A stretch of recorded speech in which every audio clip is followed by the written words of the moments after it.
السلام عليكم ورحمة الله وبركاته. الحمد لله نحمده ونستعينه ونؤمن به ونتوكل عليه ونعوذ بالله من شرور أنفسنا ومن سيئات أعمالنا. اللهم صل على رسولك وحبيبك سيدنا ومولانا محمد. بسم الله الرحمن الرحيم. لقد من الله على المؤمنين إذ بعث فيهم رسولا من أنفسهم يتلو عليهم آياته ويزكيهم ويعلمهم الكتاب والحكمة وإن كانوا من قبل لفي ضلال مبين. صدق الله العلي العظيم. ഏറ്റവും ബഹുമാനമുള്ള സത്യവിശ്വാസികളെ, അല്ലാഹു സുബ്ഹാനഹു വ തആല നമ്മുടെ എല്ലാ നല്ല ഉദ്ദേശങ്ങളും സഫലമാക്കി നമ്മോട് കരുണ ചെയ്യുമാറാവട്ടെ. നമ്മിൽ നിന്ന് മരണപ്പെട്ടു പോയ നമ്മുടെ പ്രിയപ്പെട്ടവർക്കൊക്കെ അല്ലാഹു സുബ്ഹാനഹു വ തആല മഗ്ഫിറത്തും മർഹമത്തും നൽകി അനുഗ്രഹിക്കുമാറാവട്ടെ. മരിക്കുന്ന സമയത്ത് നാം ഏവരെയും ഈമാൻ സലാമത്താക്കി അല്ലാഹു തആല മരിപ്പിക്കുമാറാവട്ടെ. നബി ദർശനങ്ങളാൽ ഈ വരുന്ന റബീഉൽ മാസം നാം ധന്യമാക്കാൻ ശ്രദ്ധിക്കുക. എന്താണ് നബി ദർശനങ്ങൾ എന്ന് ചോദിച്ചാൽ, പ്രിയപ്പെട്ട മുഹമ്മദ് മുസ്തഫ സല്ലല്ലാഹു അലൈഹി വസല്ലമ തങ്ങളുടെ വാക്കുകൾ, പ്രവർത്തികൾ, മൗനാനുവാദങ്ങൾ, ഈ കാര്യങ്ങൾ കൊണ്ട് ഇൻഷാ അല്ലാഹ് നമ്മിലേക്ക് സമാഗതമാകുന്ന റബീഉൽ അവ്വലിനെ നാം സമ്പന്നമാക്കണം, ധന്യമാക്കണം. അല്ലാഹു സുബ്ഹാനഹു വ തആല തൗഫീഖ് ചെയ്യുമാറാകട്ടെ. എന്താണ് ഈ റബീഉൽ അവ്വലിന്റെ ഒരു സവിശേഷത, അതിന്റെ പ്രത്യേകത എന്താണ്? മഹാനായ മുഹമ്മദ് മുസ്തഫ സല്ലല്ലാഹു അലൈഹി വസല്ലമ തങ്ങൾക്ക് അല്ലാഹു തആല ജന്മം നൽകിയത്, അല്ലെങ്കിൽ പ്രിയപ്പെട്ട മുഹമ്മദ് മുസ്തഫ സല്ലല്ലാഹു അലൈഹി വസല്ലമ തങ്ങൾ ജനിച്ചത് ഈ റബീഉൽ അവ്വൽ മാസത്തിലാണ് എന്നതാണ് ലോകത്തുള്ള മുഴുവൻ മുസ്ലിമീങ്ങളും ഈ ഒരു മാസത്തിന് ഇങ്ങനെ ഒരു പ്രാധാന്യം നൽകാൻ കാരണം. നമുക്ക് ഏറ്റവും പ്രിയപ്പെട്ടവൻ ആവേണ്ട, അല്ലെങ്കിൽ പ്രിയപ്പെട്ടവൻ ആയിരിക്കേണ്ട മഹാനായ മുഹമ്മദ് മുസ്തഫ സല്ലല്ലാഹു അലൈഹി വസല്ലമ തങ്ങളുടെ ജന്മദിനം കൊണ്ട് അനുഗ്രഹീതമായ മാസം, അതാണ് റബീഉ, വസന്തത്തിന്റെ മാസം. റബീഉൽ അവ്വൽ, ഒന്നാം വസന്തത്തിന്റെ മാസം എന്ന് അതിനെ കുറിച്ച് പറയുന്നത്. ഈ മാസം ഒരു തിങ്കളാഴ്ച ദിവസമായിരുന്നു മഹാനായ മുഹമ്മദ് മുസ്തഫ സല്ലല്ലാഹു അലൈഹി വസല്ലമ തങ്ങൾ ലോകത്ത് ജനിച്ചത്. അതുകൊണ്ട് തന്നെയാണ് തിങ്കളാഴ്ച ദിവസത്തിന്റെ ഒരു പ്രാധാന്യത്തെ കുറിച്ച് ഹദീസിൽ കാണുന്നത്. അന്നേ ദിവസം നബി സല്ലല്ലാഹു അലൈഹി വസല്ലമ തങ്ങൾ ജനിച്ചു എന്നുള്ളതാണ്.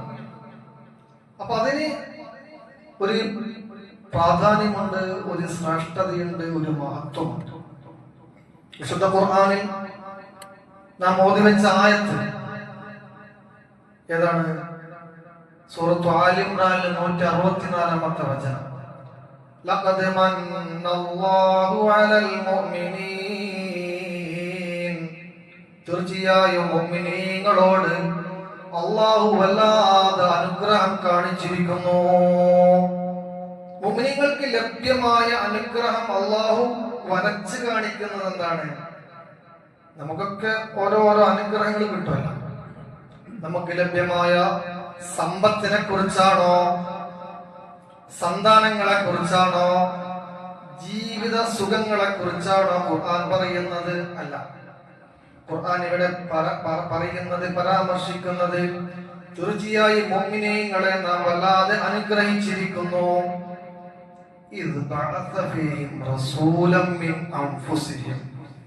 അവരിൽ നിന്ന് റസൂലായ മുഹമ്മദ് മുസ്തഫ സല്ലല്ലാഹു അലൈഹി വസല്ലമ തങ്ങൾ അവർക്ക് നൽകി എന്നുള്ളതാണ്. എന്നെ സംബന്ധിച്ച്, നിങ്ങളെ സംബന്ധിച്ച്, ലോകത്തുള്ള മുഴുവൻ വിശ്വാസികളെ സംബന്ധിച്ചും അല്ലാഹു തആല ഒരു അനുഗ്രഹമായിട്ട് വരച്ചു കാണിക്കുന്നത് നമുക്ക് പ്രിയപ്പെട്ട നബി സല്ലല്ലാഹു അലൈഹി വസല്ലമ തങ്ങളെ കിട്ടി എന്നുള്ളതാണ്. അപ്പോ നബിതങ്ങൾ നമുക്ക് എന്ത് ചെയ്തു? നമ്മുടെ ഉപ്പ നമുക്ക് എന്ത് ചെയ്തു? ആൻസർ ഉണ്ട്. ഉമ്മ എന്ത് ചെയ്തു? ആൻസർ ഉണ്ട്. ഗുരുനാഥന്മാർ നമുക്ക് എന്ത് ചെയ്തു? ആൻസർ ഉണ്ട്. എന്നാൽ മുഹമ്മദ് മുസ്തഫ സല്ലല്ലാഹു അലൈഹി വസല്ലമ തങ്ങൾ നമുക്ക് എന്ത് ചെയ്തു? എന്തുകൊണ്ടാണ് അനുഗ്രഹീതമാക്കപ്പെട്ട സമുദായം, ഈ സമുദായത്തിന് ലഭ്യമായ വലിയ അനുഗ്രഹമായിട്ട് മുഹമ്മദ് നബിയെ വാഴ്ത്താനും പുകഴ്ത്താനും കാരണം?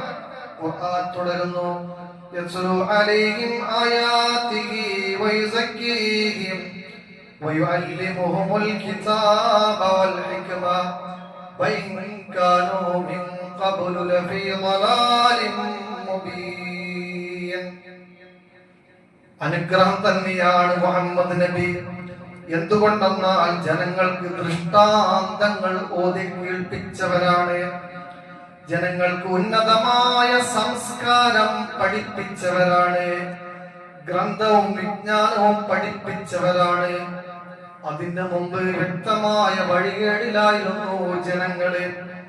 വഴിപിഴച്ച ജനതയ്ക്ക് എങ്ങോട്ട് പോകണം എന്നറിയാത്ത ജനതയ്ക്ക്, സംസ്കാരം എന്താണെന്നറിയാത്ത ജനങ്ങൾക്ക്, കുടുംബജീവിതം എന്താണെന്നറിയാത്ത മനുഷ്യർക്ക്, ഭാര്യയോടുള്ള കടമ എന്താണെന്നറിയാത്ത ജനങ്ങൾക്ക്, സമൂഹത്തോടുള്ള ഉത്തരവാദിത്വം എന്താണെന്നറിയാത്ത ജനങ്ങൾക്ക്, മാതാപിതാക്കളോട് സ്നേഹം വേണമോ വേണ്ടയോ എന്നറിയാത്ത ജനങ്ങൾക്ക്, മനുഷ്യനോട് വിവേചനം കാണിക്കണോ കാണിക്കണ്ടേ എന്നറിയാത്ത ജനങ്ങൾക്ക്, ശൂന്യമായ മാനസികമായ അവസ്ഥയുള്ള ജനങ്ങൾക്ക്, മൂല്യബോധമില്ലാത്ത ജനങ്ങൾക്ക്, വിസർജനം ചെയ്താൽ മലമൂത്ര വിസർജന ശേഷം വൃത്തിയാക്കണമെന്ന് പോലും അറിയാത്ത ജനങ്ങൾക്ക്, ജീവിതത്തിന്റെ മുഴുവൻ ഭാഗങ്ങളും ഏത് രൂപത്തിലാക്കണമെന്ന് പഠിപ്പിച്ച മുഹമ്മദ് മുസ്തഫ.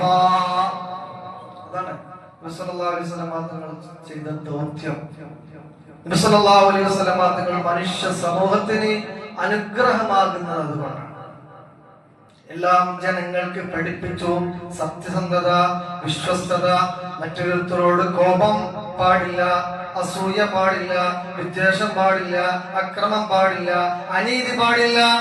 ഈ രൂപത്തിലുള്ള എല്ലാ ജീവിത മൂല്യങ്ങളും മനുഷ്യ സമൂഹത്തെ പഠിപ്പിച്ചു എന്നുള്ളതാണ് മഹാനായ മുഹമ്മദ് മുസ്തഫ സല്ലല്ലാഹു അലൈഹി വസല്ലമ തങ്ങൾ ഈ സമൂഹത്തിന്, ഉമ്മത്തിന് അനുഗ്രഹമാണ് എന്ന് പറയാൻ കാരണം. അതാണ് നമ്മളെ സംബന്ധിച്ചിടത്തോളം ഏറ്റവും വലിയ അനുഗ്രഹം. നമുക്ക് വെളിച്ചം കിട്ടി, നമുക്ക് ഹിദായത്ത് കിട്ടി, നമുക്ക് സത്യം എന്താണെന്ന് ബോധ്യപ്പെട്ടു. ഈ സത്യത്തെ ബോധ്യപ്പെടുത്താൻ ഹിദായത്തുമായി കടന്നു വന്ന മുഹമ്മദ് മുസ്തഫ സല്ലല്ലാഹു അലൈഹി വസല്ലമ തങ്ങൾ അതുകൊണ്ട് തന്നെയാണ് വിശ്വാസ സമൂഹത്തിന് അനുഗ്രഹമായിട്ട് മാറുന്നത്. അതുകൊണ്ട് തന്നെ ഈ നബിയെ കുറിച്ച് നിരന്തരം പറയണം, ഈ നബിയെ കുറിച്ച് നിരന്തരം പ്രചരിപ്പിക്കണം, ഈ നബിയെ കുറിച്ച് നാം അനുസ്മരിക്കണം, ഈ നബിയുടെ മഹാത്മ്യങ്ങൾ നാം പറയണം, ഈ നബിയുടെ മഹത്വങ്ങൾ നാം പറയണം. അപ്പോഴാണ് നബിയുമായി നമുക്കുള്ള ബന്ധം നിലനിർത്താൻ സാധിക്കുകയുള്ളൂ. ശുദ്ധമായ റബീഉൽ അവ്വൽ മാസത്തിൽ വിശ്വാസ സമൂഹം നിർവഹിച്ചു കൊണ്ടിരിക്കുന്നത് അതാണ്. റബീഉൽ അവ്വലുമായി ബന്ധപ്പെട്ട വാഗ്വാദങ്ങളല്ല വേണ്ടത്. റബീഉൽ അവ്വൽ നടത്തണോ വേണ്ട എന്നുള്ള വാഗ്വാദങ്ങളല്ല, വാഗ്വാദങ്ങളും കശപിശകളും മുഖാമുഖങ്ങളുമല്ല വേണ്ടത്.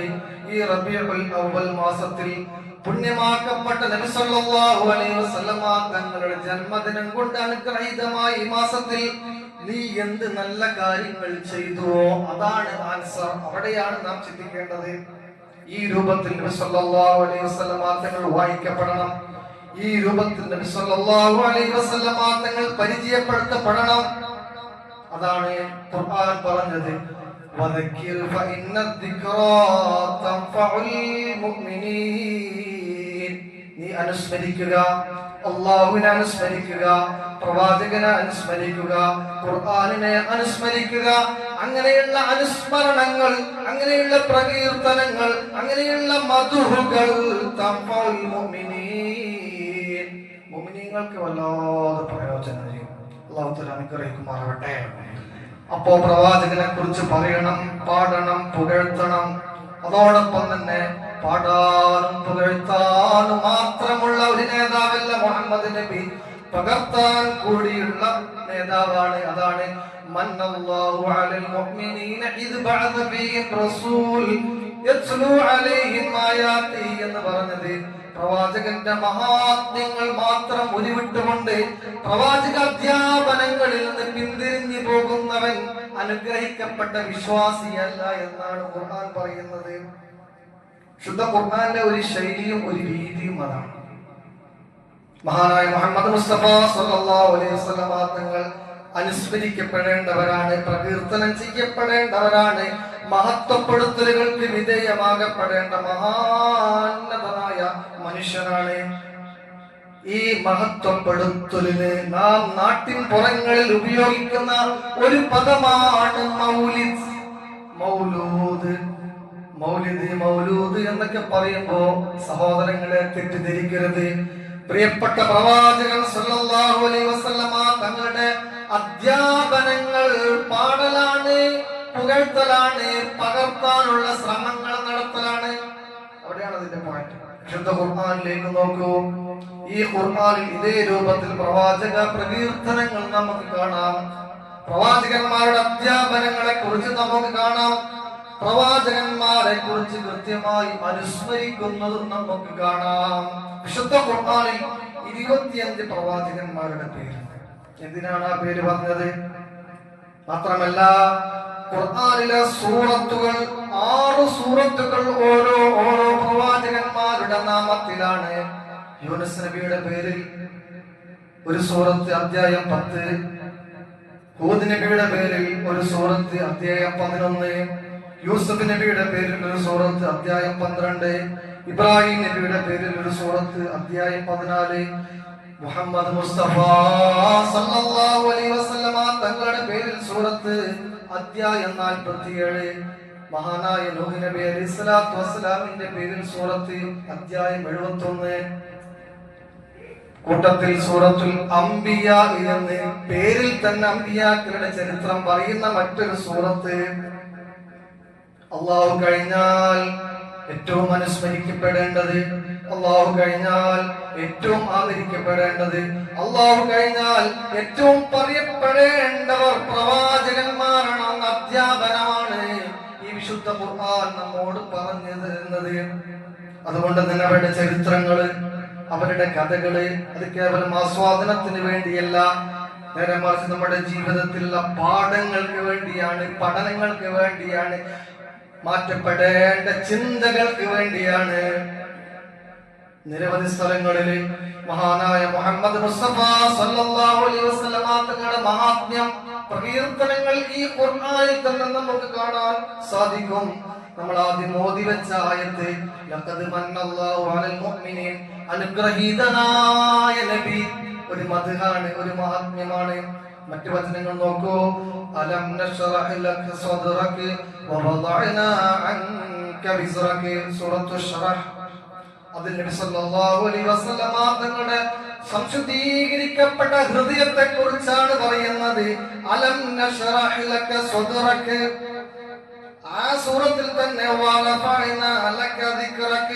മുഹമ്മദ് മുസ്തഫ സല്ലല്ലാഹു അലൈഹി വസല്ലമ തങ്ങളുടെ സ്ഥാനത്തെ കുറിച്ചാണ് അതിൽ പറയുന്നത്.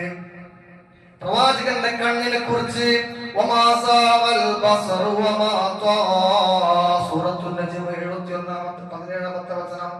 നബി സല്ലല്ലാഹു അലൈഹി വസല്ലമ തങ്ങളുടെ ചടുലമായ സംസാരത്തെ കുറിച്ച്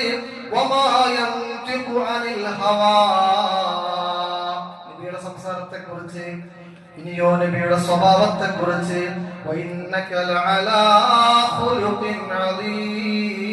നബിയെ താങ്കൾ ഉന്നതമായ സ്വഭാവത്തിന്റെ ഉടമയാണ്, പ്രകീർത്തനമാണ്, മഹത്വമാണ്. പ്രവാചകൻ സല്ലല്ലാഹു അലൈഹി വസല്ലമ തങ്ങളുടെ കാരുണ്യത്തെക്കുറിച്ച് വബിൽ മുഅ്മിനീന റഊഫുർ റഹീം സൂറത്ത് തൗബ 128-ാമത്തെ വചനം. മാലോകരിലുള്ള അംഗീകാരത്തെക്കുറിച്ച് വമാ അർസൽനാക ഇല്ലാ റഹ്മത്തൽ ലിൽ ആലമീൻ, ലോകത്തിന്റെ മൊത്തം വെളിച്ചമായവരെ റസൂലേ. ഇങ്ങനെ വിശുദ്ധ ഖുർആനിൽ മുഹമ്മദ് മുസ്തഫ സല്ലല്ലാഹു അലൈഹി വസല്ലമ തങ്ങളുടെ പ്രകീർത്തനങ്ങളുണ്ട്. എന്തിനാ പ്രകീർത്തനങ്ങള്? അത് പ്രവാചകനുമായി നമ്മുടെ ഹൃദയബന്ധം സ്ഥാപിക്കാൻ, സുസ്ഥിരപ്പെടാൻ, അരക്കിട്ടുറപ്പിക്കാൻ വേണ്ടിയിട്ടാണ്. അവിടെ നമ്മുടെ ജീവിതം ധന്യമാകാൻ, നമ്മുടെ ജീവിതം നന്നാവാൻ വേണ്ടിയാണ് അല്ലാഹു സുബ്ഹാനഹു വ തആല ഈ രൂപത്തിൽ മുഹമ്മദ് മുസ്തഫ സല്ലല്ലാഹു അലൈഹി വസല്ലമ തങ്ങളെ പരിചയപ്പെടുത്തുന്നത്. അതോടൊപ്പം തന്നെ ജനങ്ങളിലേക്ക് മാതൃകയായ പ്രവാചകൻ, ലഖദ് കാന ലക്കും ഫീ റസൂലില്ലാഹി ഉസ്വത്തുൻ ഹസന, മുഴുവൻ മനുഷ്യർക്കും മാതൃകാപരമായ ജീവിതം കാഴ്ചവെച്ച ഒരു മഹാമനീഷിയുണ്ട് ഇവിടെ. അത് പ്രിയപ്പെട്ട മുഹമ്മദ് മുസ്തഫ സല്ലല്ലാഹു അലൈഹി വസല്ലമ തങ്ങൾ ആണെന്ന് വിശുദ്ധ ഖുർആനാണ് പറയുന്നത്. അതുകൊണ്ട് അതിന്റെ മഹാത്മ്യം അത്രമേൽ വലുതാണ്. അതാണ് മഹല്ലായ മഹല്ലുകളിൽ മുഴുവനും വർഷാവർഷം റബീഉൽ അവ്വൽ മാസം വരുന്ന സന്ദർഭത്തിൽ മഹല്ലിന്റെ ഒരു കൂട്ടായ്മയായി, മഹല്ലിന്റെ ഒരു ഐക്യമായി വലിയ പ്രോഗ്രാമുകള്, നബിദിന സദസ്സുകള്, നബിദിന നേർച്ചകളൊക്കെ നടക്കുന്നത് അല്ലാഹു സുബ്ഹാനഹു വ തആല നമ്മിൽ നിന്ന് കബൂൽ ചെയ്യുമാറാവട്ടെ. ഇൻഷാ അല്ലാഹ് ഈ വർഷം എല്ലാ വർഷവും നടക്കുന്നത് പോലെ തന്നെ വളരെ ഭംഗിയായി റബീഉൽ അവ്വൽ പ്രോഗ്രാമുകൾ നമുക്ക് നടത്തേണ്ടതുണ്ട്. നമ്മുടെ ഹൃദയത്തെ പ്രവാചകരുമായി അടുപ്പിക്കേണ്ടതുണ്ട്. നമ്മുടെ ജീവിതം അത് മാറി മറിയേണ്ടതുണ്ട്. നന്മകളിലേക്ക് നാം കൂടുതലായി എടുക്കേണ്ടതുണ്ട്. ഈ രൂപത്തിൽ റബീഉൽ അവ്വൽ മാസത്തെ നബി ദർശനങ്ങളാൽ ഇൻഷാ അല്ലാഹ് ധന്യമാക്കാൻ നാം ശ്രമിക്കുക. അതിന്റെ ഭാഗമായി നാം നമ്മുടെ പള്ളിയിൽ നടത്തിവരാറുള്ള നബിദിന പ്രോഗ്രാമുകൾ ഇൻഷാ അല്ലാഹ് നമുക്ക് വിജയിപ്പിക്കണം. നമ്മുടെ കുട്ടികളുടെ പരിപാടികൾ നമുക്ക് വിജയിപ്പിക്കണം. അതുമായി ബന്ധപ്പെട്ട ദിക്ർ വാർഷികം നമുക്ക് വിജയിപ്പിക്കണം. ഭക്ഷണ വിതരണം എല്ലാം നമുക്ക് വിജയിപ്പിക്കണം ഇൻഷാ അല്ലാഹ്. അതുമായി ബന്ധപ്പെട്ട ചില കാര്യങ്ങളൊക്കെ മഹല്ല് കമ്മിറ്റി ചെയ്തുകൊണ്ടിരിക്കുന്നുണ്ട്. ഗ്രൂപ്പിൽ അതിന്റെ ഒരു സംഭാവനകളൊക്കെ ആവശ്യപ്പെട്ട്, ഹദിയകളൊക്കെ ആവശ്യപ്പെട്ടുകൊണ്ട് നിർദ്ദേശങ്ങൾ നൽകിയിട്ടുണ്ട്. അതുമായി എല്ലാ വിശ്വാസികളും നല്ല രൂപത്തിൽ സഹകരിക്കണമെന്ന് ഓർമ്മപ്പെടുത്തിയിട്ട് അവസാനിപ്പിക്കുന്നു, നിർത്തുന്നു. അസ്സലാമു അലൈക്കും വറഹ്മത്തുള്ളാഹി വബറകാതുഹു. പിന്നെ ഒരു കാര്യം ഓർമ്മപ്പെടുത്താനുള്ളത്,